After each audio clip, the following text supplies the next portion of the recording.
Esto fue para que se cumpliera la Escritura. Y en Jesús se cumplió todo lo que Dios había revelado a su pueblo en el Antiguo Testamento. Él es el sí y el amén. Él es el cumplimiento del pacto hecho con Abraham, con Isaac, con Jacob. Y no solo eso, sino aún yendo más atrás, yendo a Génesis 3:15, cuando Dios declara que iba a poner enemistad entre la simiente de la mujer y la simiente de la serpiente. Y ahí el Señor declara, profetiza que la simiente de la mujer, en este caso Cristo, que es la simiente de la mujer, heriría en la cabeza a la simiente de la serpiente misma, aplastándole la cabeza. Así es que en Cristo tenemos ese cumplimiento pleno. Hoy vamos a hablar acerca de los sufrimientos de Cristo. ¿Qué trascendencia tienen los sufrimientos de Cristo?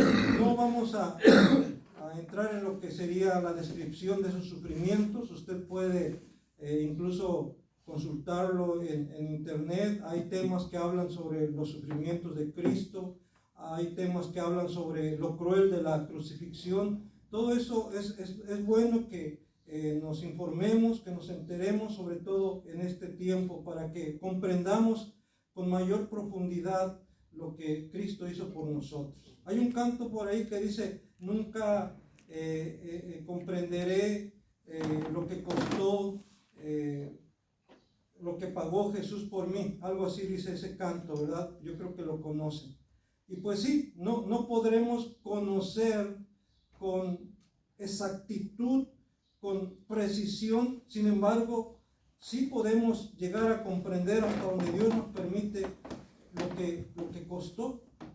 El apóstol Pedro, en su primera carta, él escribe y dice: sabiendo que fuisteis rescatados de vuestra vana manera de vivir, no con cosas corruptibles como oro o plata, sino con la sangre preciosa de Jesucristo, de un cordero sin mancha, sin contaminación, ya destinado desde el principio, destinado desde el principio, desde antes de la fundación del mundo, pero manifestado en estos postreros tiempos, dice el apóstol Pedro, por amor a vosotros, por amor a ustedes, por amor a nosotros. Entonces vamos a ver cómo el apóstol Pedro también, ahí en Primera de Pedro capítulo 3, voy a pedir que busquen en sus Biblias, en la primera carta del apóstol Pedro, capítulo 3, versículo 18.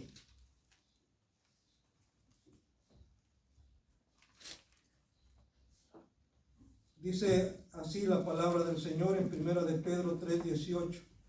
Porque también Cristo padeció una sola vez por los pecados, el justo por los injustos, para llevarnos a Dios, siendo la verdad muerto en la carne, pero vivificado en el Espíritu. Una vez más, porque también Cristo padeció una sola vez por los pecados, el justo por los injustos, para llevarnos a Dios, siendo la verdad muerto en la carne, pero vivificado en Espíritu.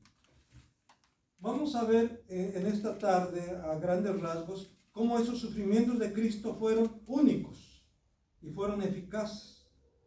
Cómo a través de sus sufrimientos, a través de su muerte, Cristo ocupó nuestro lugar. Y por eso podemos decir que los sufrimientos y la muerte de Cristo fueron vicarios. Y en tercer lugar, a través de sus sufrimientos, Cristo logró su objetivo, Cristo logró su propósito.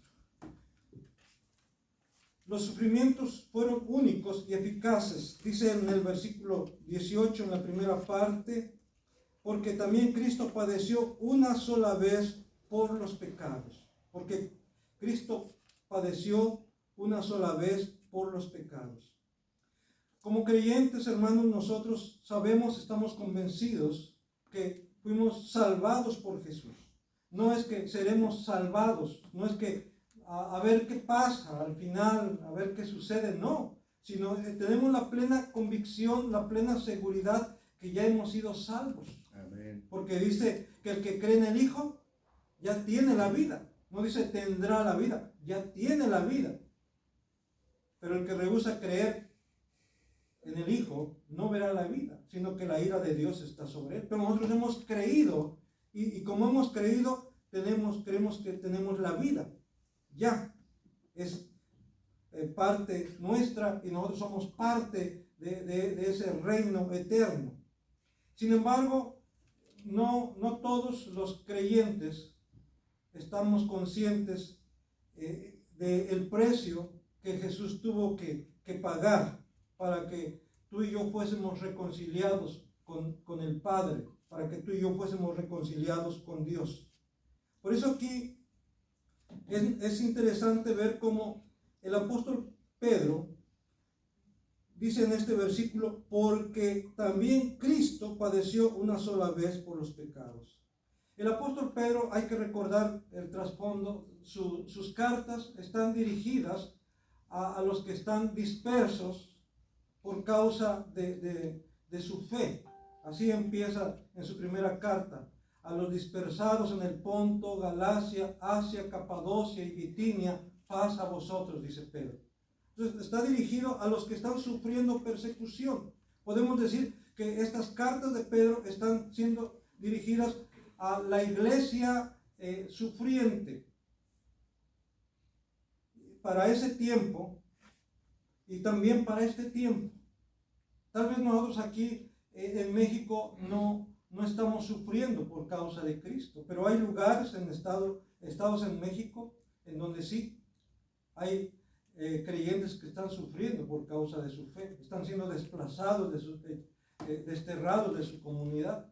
Hay países en donde los cristianos están siendo perseguidos, están siendo asesinados. Pero aún, hermanos, nosotros también debemos estar prevenidos para esos tiempos. Y de alguna manera a veces también, aún en nuestro contexto, sufrimos cierta persecución, cierta marginación. Hay quienes no nos aceptan muy bien cuando saben que somos cristianos. Así es que también para nosotros se vale lo que dice el apóstol Pedro en este pasaje. Dice, porque también Cristo. ¿Esto qué quiere decir? Pues que si Cristo padeció, nosotros también debemos de padecer por Él, porque Él nos dio el ejemplo. Así es que pero sin embargo, los sufrimientos de Cristo no son nada comparables con nuestros sufrimientos. A veces nos sentimos nosotros muy mal, nos sentimos que sufrimos mucho, que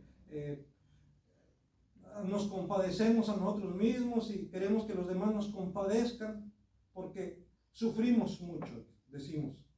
Pero en realidad, hermanos, nuestros sufrimientos, nuestros padecimientos, cuando los comparamos con los sufrimientos de Cristo, no son nada. Por eso los sufrimientos de Cristo son únicos. ¿Por qué decimos que los sufrimientos de Cristo son únicos? Porque hay que considerar Él dónde estaba desde la eternidad. Él estaba a la diestra del Padre, gozando de su gloria, de su majestad, de la alabanza y adoración y del servicio de las huestes de ángeles. Y Él, por amor a nosotros, como lo dice la Escritura, dejó esa posición, dejó esa condición majestuosa de gloria y tomó la forma humana, se hizo hombre. Él, como dice en Filipenses 2, Él se humilló a sí mismo.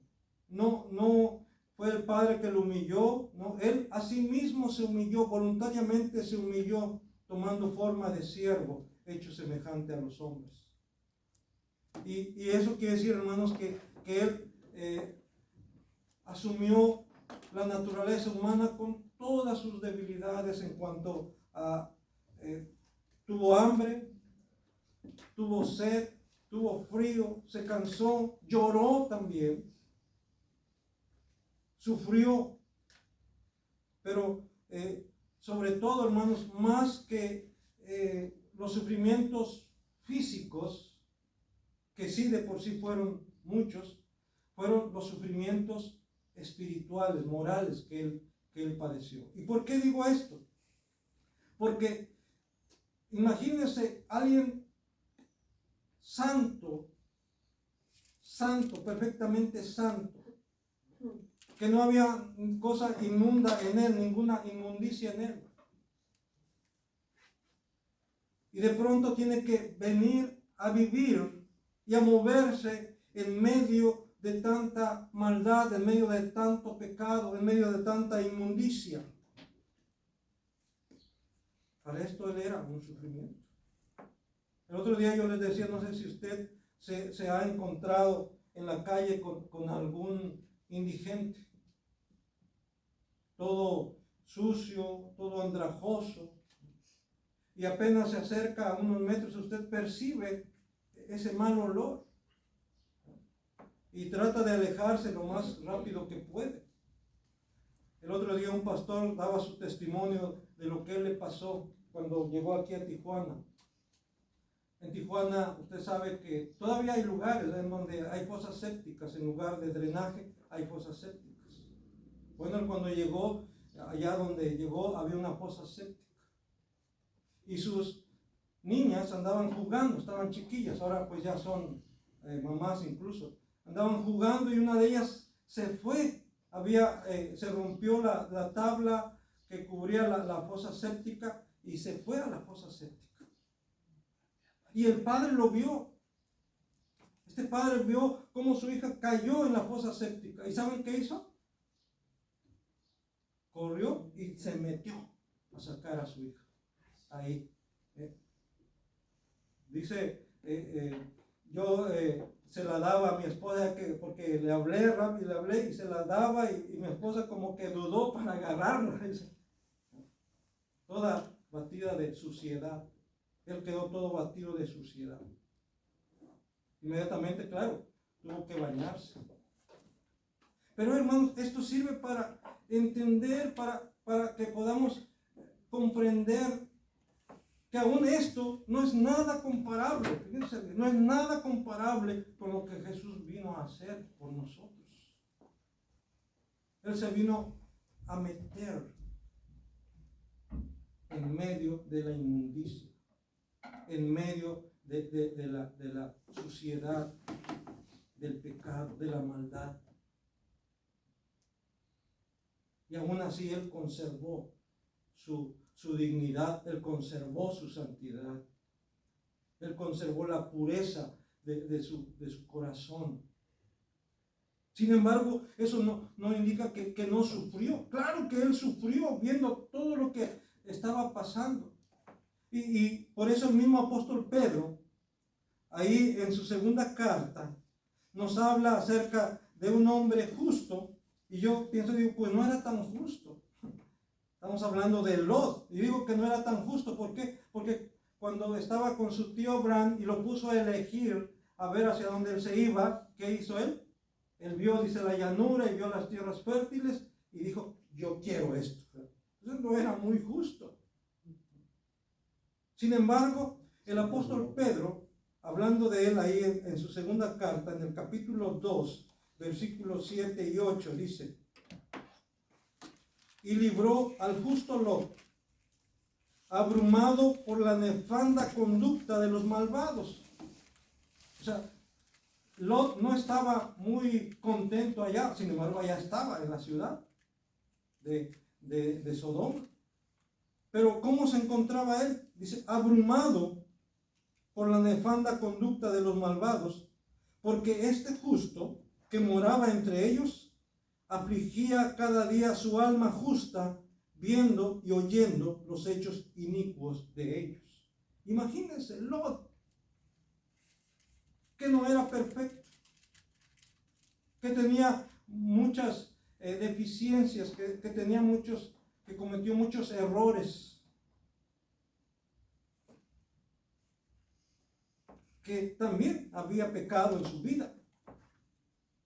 Y aún así dice que él sufría a causa de la conducta nefasta, de la conducta malvada de la gente que lo rodeaba. Sufría. Imagínense entonces Cristo cómo sufría. Esto es parte precisamente de los sufrimientos de Cristo. Los sufrimientos de Cristo llegaron a su clímax en la cruz. Sí, ahí definitivamente, aún desde que estaba en el huerto de Getsemaní orando, ya hemos hablado de esto, dice que su sudor eran como gotas de sangre. Desde ahí estaba ya sintiendo el peso de nuestros pecados, porque Dios el Padre cargó en él el pecado de todos nosotros y él ya estaba experimentando en su vida ese peso. Sin embargo, durante toda su vida, el Señor Jesús padeció, sufrió. Desde, ¿por qué no decirlo? Desde la concepción. En el vientre de María, estoy hablando de Jesús como el Dios hombre. Desde el momento en que fue puesto en el vientre de la Virgen María, desde ahí de alguna manera empezó su sufrimiento. Así es que, pero su culminación, el clímax de ese sufrimiento se llevó a cabo en la cruz del Calvario. Porque dice en Filipenses 2:8 que él se humilló a sí mismo, ¿hasta dónde? Hasta la muerte, y muerte de cruz. O sea, la muerte más terrible que se conocía en ese tiempo, que estaba destinada para los peores criminales, la muerte de cruz. Y Jesús fue crucificado, Jesús padeció la muerte y muerte de cruz. Por eso sus sufrimientos son únicos, aunque muchos murieron crucificados, también ya hemos hablado de esto. Jesús no fue el único, muchos murieron crucificados. Es más, el Evangelio dice que también murieron dos juntamente con él crucificados, uno a su derecha y otro a su izquierda. Así es que era la manera en que el imperio romano acababa con sus enemigos, sus peores enemigos, los enemigos del Estado, los enemigos del imperio. Incluso la muerte de cruz no estaba permitida para el pueblo judío. Los judíos no tenían esto como una manera de ejecutar a los peores violadores de la ley. Era el apedreamiento, la lapidación, pero no la crucifixión. Y por eso tuvieron que ir ante las autoridades romanas para que les autorizaran que Jesucristo fuese crucificado, porque ellos no lo tenían permitido. Los judíos no lo tenían permitido, no lo tenían contemplado, no estaba contemplado en la ley, no estaba contemplado en las escrituras. Sin embargo, las escrituras afirman: maldito todo el que es colgado en un madero. Y cuando Jesús fue colgado en el madero, la maldición por nuestros pecados fue sobre él. Como dice Isaías, el castigo de nuestra paz fue sobre él, y por su llaga fuimos nosotros curados. Por su llaga fuimos nosotros salvados. Por su llaga fuimos nosotros redimidos. Y la eficacia de este sacrificio fue declarada por Juan el Bautista allá en Juan 1:29, cuando dice que Jesús venía a él, y Jesús dijo a sus discípulos, y Jesús dijo a las multitudes que estaban ahí: he aquí el Cordero de Dios que quita el pecado del mundo. He aquí el Cordero de Dios que quita, no solamente cubre, no solamente disfraza, sino quita realmente el pecado del mundo. Los sacrificios en el Antiguo Testamento no quitaban los pecados, solamente cubrían los pecados. Solamente apuntaban hacia la obra que Cristo, el Cordero de Dios, iba a llevar a cabo. Sí eran eficaces porque Dios así lo había determinado, Pero esos sacrificios del Antiguo Testamento, esos holocaustos del Antiguo Testamento, esas ofrendas de paz en el Antiguo Testamento, esas ofrendas por el pecado en el Antiguo Testamento, eran eficaces solamente por la obra de Cristo que Él iba a llevar a cabo en la cruz del Calvario. Por eso eran eficaces. Por eso el Padre las aceptaba. Porque Jesús le daba validez a esos sacrificios. No era la buena intención de los que llevaban los sacrificios, no era la obra de los sacerdotes, no, era la obra de Cristo lo que le daba validez, lo que le daba eficacia a esas ofrendas, a esos sacrificios en el Antiguo Testamento. Por eso el autor a los Hebreos, allá en el capítulo 9, vamos a buscar ahora Hebreos, nos regresamos un poquito después de atrás de Pedro, dice Hebreos capítulo 9, versículo 27 y 28.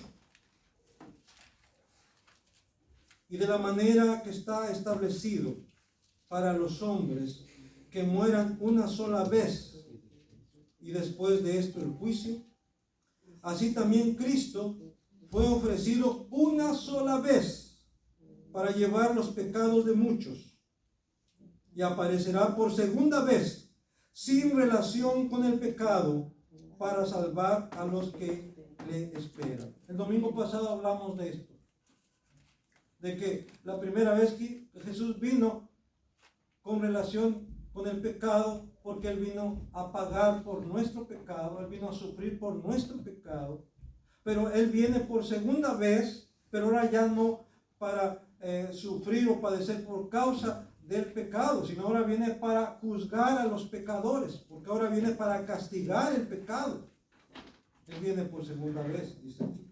Pero quiero enfatizar esto que dice que Él murió una sola vez.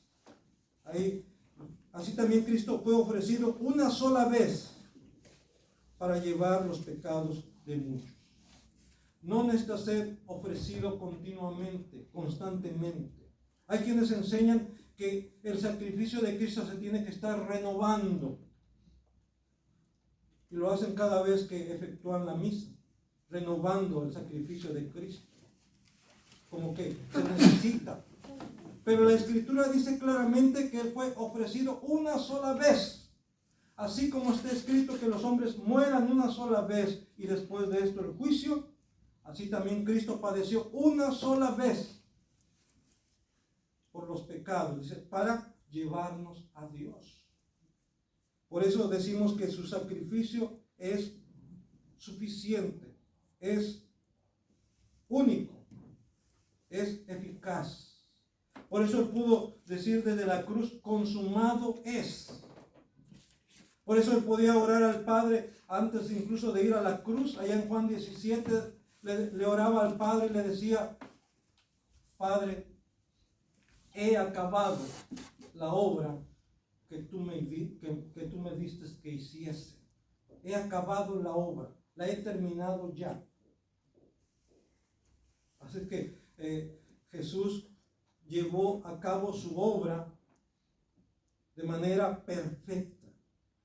El otro día a través del Facebook alguien subía que una mujer que estaba predicando y estaba diciendo que el 60% lo había hecho Jesús y que el otro 40% te tocaba a ti. Hermanos, esa es una herejía.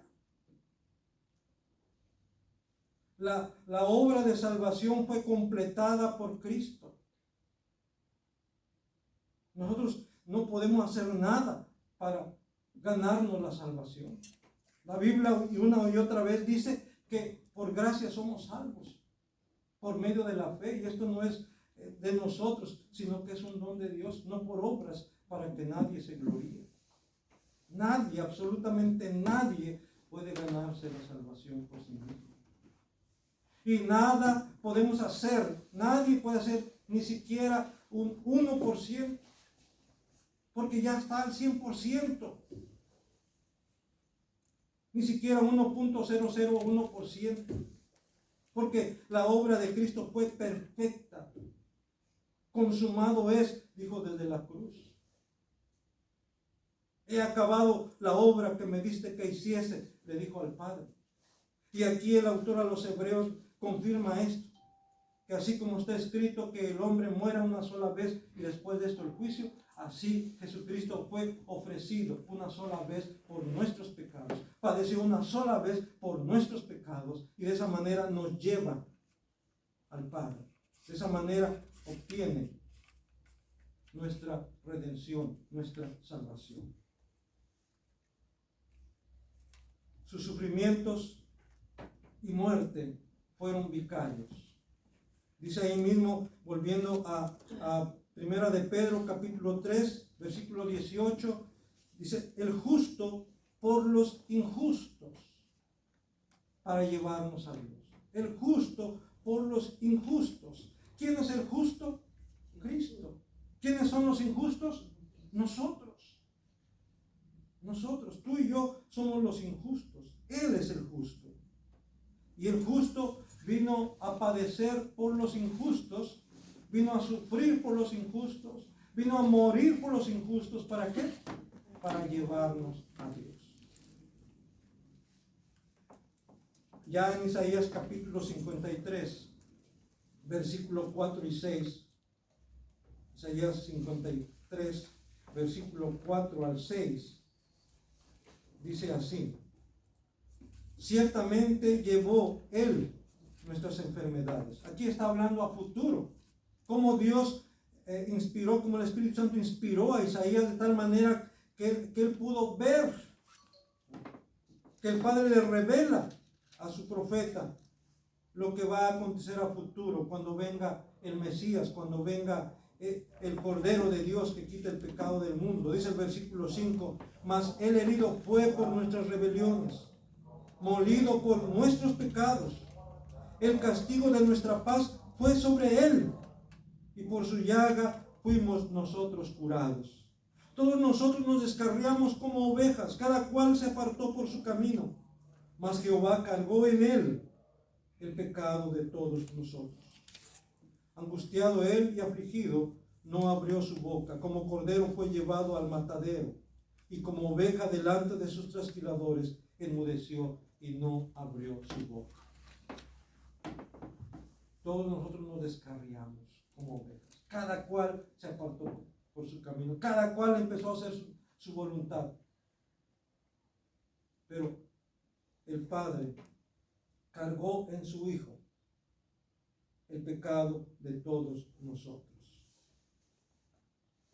Así es que esto, hermanos, es algo que a veces no estamos conscientes de ello. Decimos, no, a veces nada más como por tradición, por costumbre.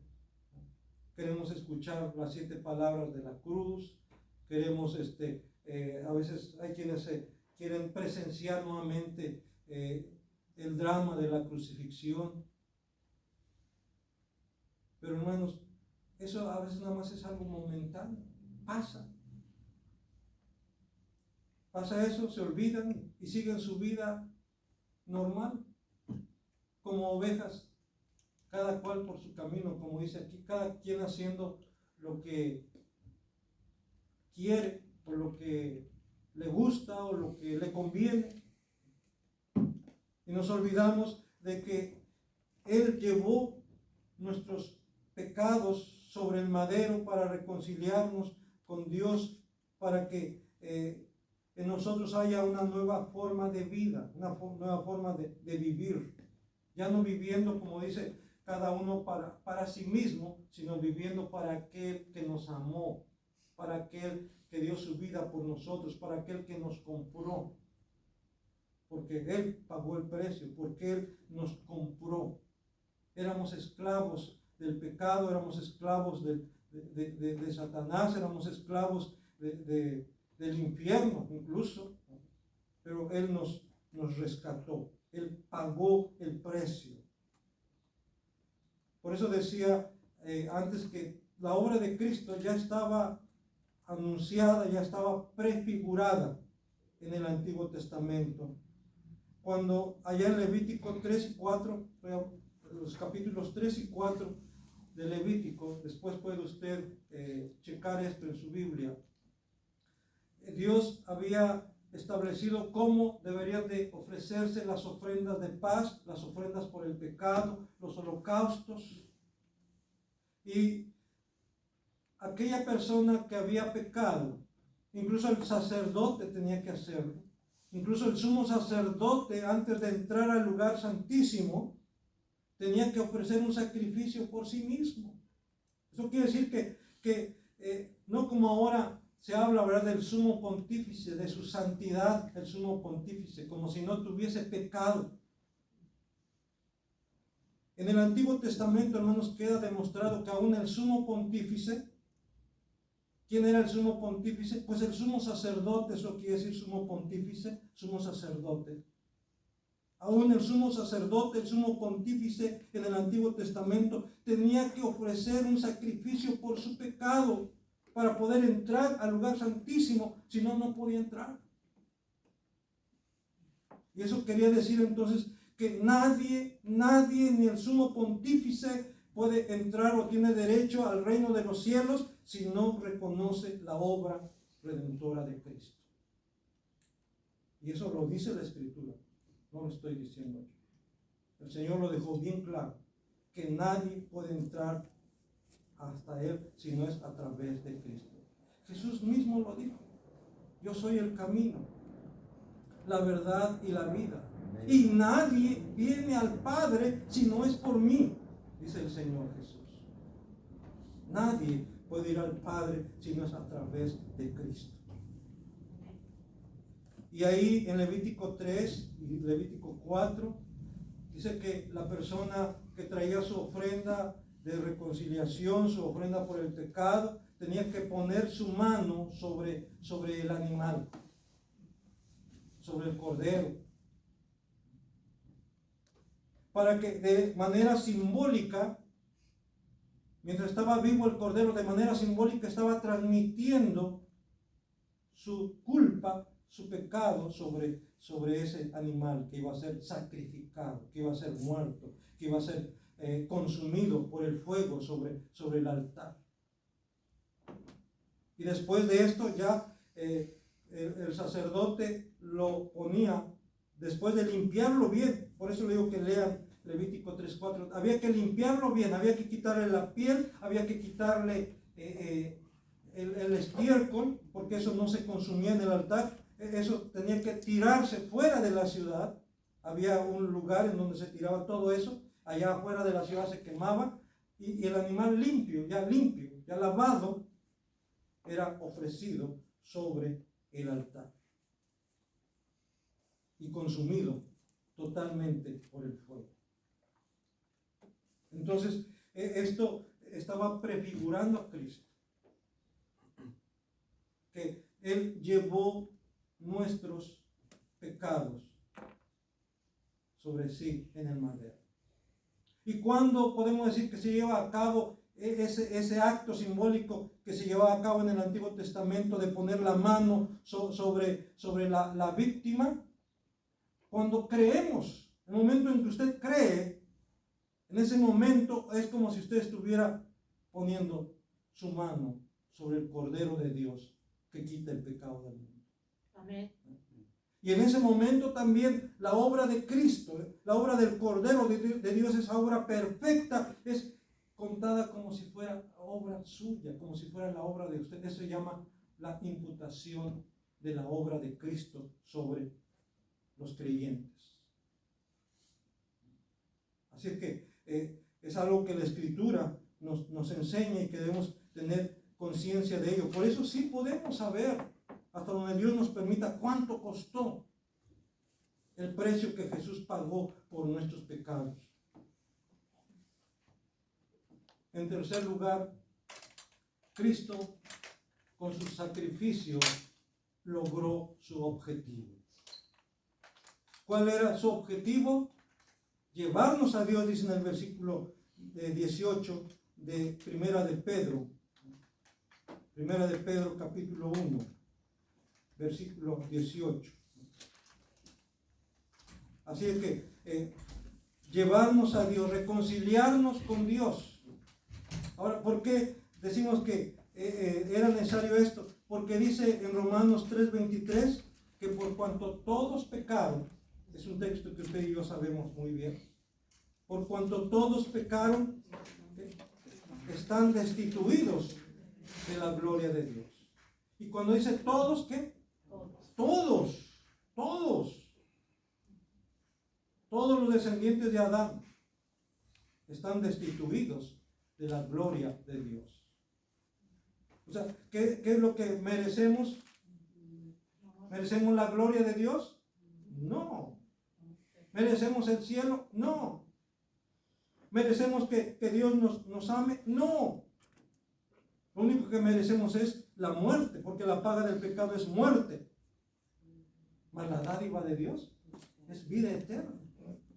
Por eso, la única manera de restablecer esa comunión con Dios era a través de un sacrificio perfecto.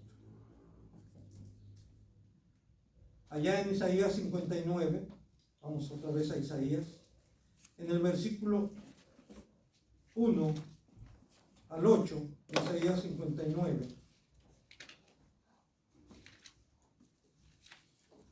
Dice, he aquí que no se ha acortado la mano de Jehová para salvar, ni se ha agravado su oído para oír.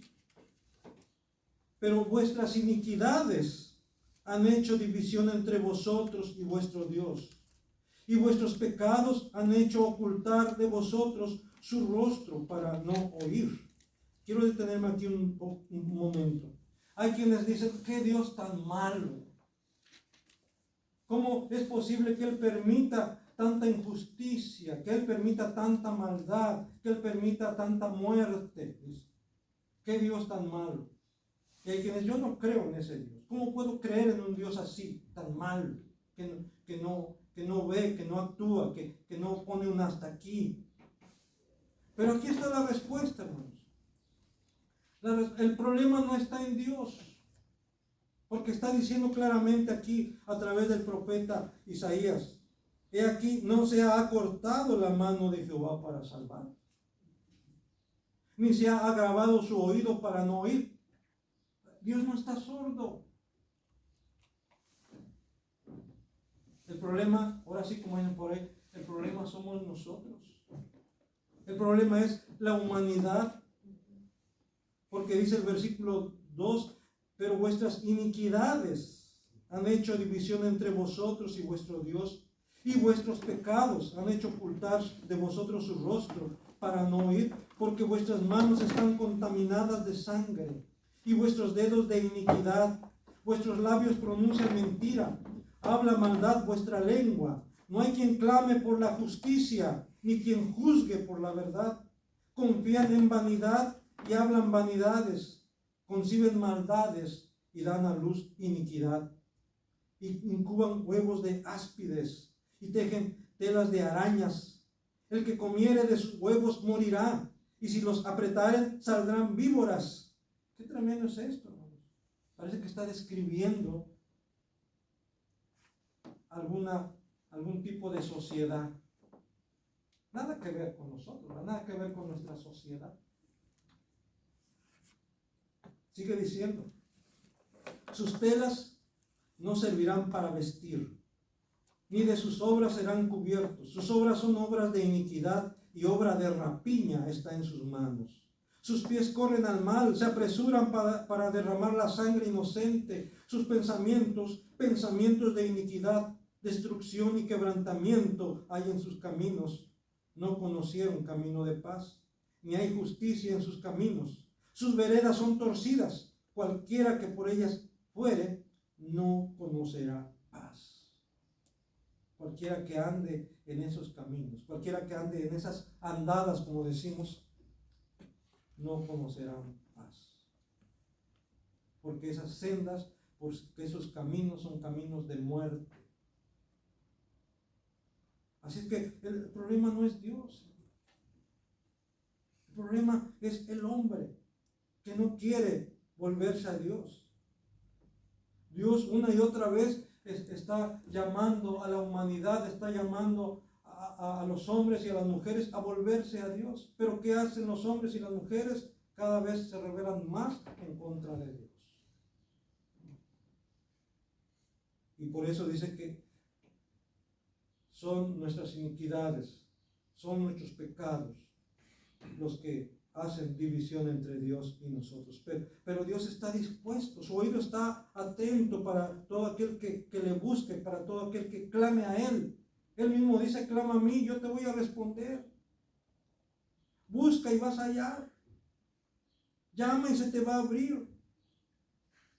Él está dispuesto a recibirnos. Así es que, considerando esto, hermanos, no hay otra manera en que el hombre vuelva a reconciliarse con Dios. Y Dios lo sabe. Y Dios sabe que el hombre por sí mismo no puede ni quiere, dice la Escritura. Ni quiere ni puede. Y por eso Dios toma la iniciativa. Y por eso Dios provee del medio, provee de su propio Hijo. Nos da su propio Hijo. Porque no hay otra manera. Porque no hay otra forma. Amén. Por eso el apóstol Pablo, cuando escribe a los Corintios, en su segunda carta, en el capítulo 5, versículos 18 y 19, dice, y todo esto proviene de Dios. Todo esto de que le he hablado, todo esto que estamos viendo acerca de la buena voluntad de Dios para con la humanidad caída, enviando a su propio Hijo. Juan 3:16, ¿qué dice, hermanos? Porque de tal manera amó Dios al mundo, que ha dado a su Hijo unigénito. ¿Para qué? Para que todo aquel que en Él cree no se pierda, sino que tenga vida eterna. La única manera de no perderse, la única manera de tener vida eterna es creyendo en Jesucristo, creyendo en aquel que fue enviado por el Padre. Porque el que cree en el Hijo ya tiene la vida. Porque Dios no envió a su Hijo para condenar al mundo, dice la Escritura, sino para que el mundo sea salvo por Él. Así que ahí está, Dios ha provisto la manera en que podemos ser salvos. Jesucristo mismo pagó el precio de nuestra salvación. Quiero citar nuevamente al apóstol Pedro en su primera carta, en el capítulo 1, versículo 18 al 20, dice, sabiendo, ustedes ya lo saben, hermano, y si alguien no lo sabía, que lo sepa,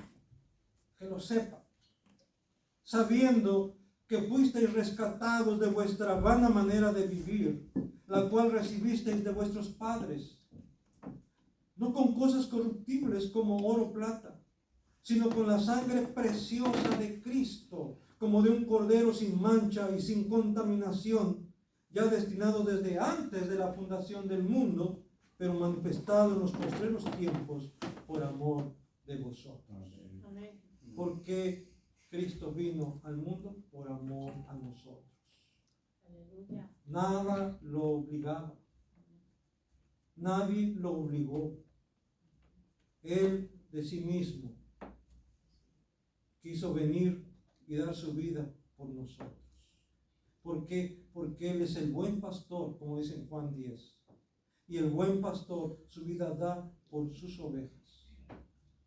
El buen pastor dice, yo pongo mi vida por mis ovejas. Nadie me la quita, dice el Señor. Yo de mí mismo la pongo.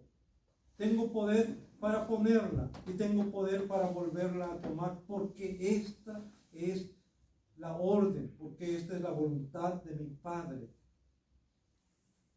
Él obedeció al Padre hasta lo último, hasta dar su vida en la cruz del Calvario por amor a nosotros. Termino citando Hebreos capítulo 9, versículos 27 y 28. Y de la manera que está establecido para los hombres que mueran una sola vez, y después de esto el juicio, así también Cristo fue ofrecido una sola vez para llevar los pecados de muchos. No dice los pecados de todos, los pecados de muchos. ¿Quiénes son esos muchos? Los que Dios escogió desde el principio para salvación. los que Dios escogió desde antes de la fundación del mundo, cuyos nombres están escritos en el libro de la vida. Y por ellos Cristo vino a ofrecer su vida. Y fue ofrecido una sola vez. El sacrificio de Cristo es suficiente. El sacrificio de Cristo es único. Nadie más tiene que agregarle. Nadie más va, así como Cristo, así como Dios no comparte su gloria con nadie más, así también Él no comparte su obra redentora con nadie más. Es obra de Él, únicamente de Él, exclusivamente de Él. Y si alguien se lo atribuye a otra persona, está cometiendo blasfemia, está cometiendo pecado, porque la obra redentora, la obra de salvación, el único que puede perdonar pecados es Jesucristo. ¿Por qué? Porque Él pagó por esos pecados y por eso tiene toda la autoridad, tiene todo el derecho para decir: tus pecados te son perdonados. Él es el único que puede hacerlo, nadie más. Y de la manera que está establecido para los hombres que mueran una sola vez y después de esto el juicio, así también Cristo padeció una sola vez para llevar los pecados de muchos y aparecerá por segunda vez sin relación con el pecado para salvar a los que en Él esperan, para salvar a los que le esperamos. Amén. Hermano, que tú seas de esos que le esperan, que seamos de aquellos que lo esperamos, porque Él viene por segunda vez. Amén. ¿Cuándo? El día y la hora no lo sabemos. Por eso debemos estar preparados. Pero de que viene, viene. Que el Señor nos ayude para estar preparados cuando Él venga por segunda vez, para que estemos listos para recibirle y podamos unirnos juntamente con los demás creyentes de todo el mundo que todavía vivan, que seremos transformados en un abrir y cerrar de ojos, y nos uniremos a aquellos que han sido levantados, que nos han precedido, que han muerto en el Señor, pero que han sido ya resucitados, que van a resucitar primero, y entonces juntos, creyentes resucitados y creyentes transformados, recibiremos al Señor en las nubes, y ahí estaremos con Él para siempre. Amén.